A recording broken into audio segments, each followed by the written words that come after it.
আমাদের কাছে এখন একটা সোশ্যাল মিডিয়ায় রিপোর্ট এসেছিল যে কিছু মানুষকে নাকি এই একটা পরিবারকে মানে ধমকানো হয়েছে।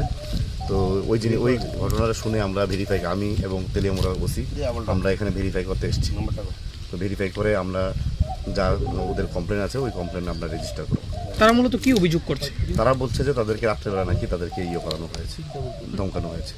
তো এখন তারা কি ভোট দিতে গিয়েছে নাকি কি? না, আমরা তাদেরকে অ্যাসুরেন্স দিয়েছি, আমরা সিকিউরিটি প্রোভাইড করব। আমাদের রাস্তার মধ্যে অলরেডি সিকিউরিটি লাগানো হয়েছে।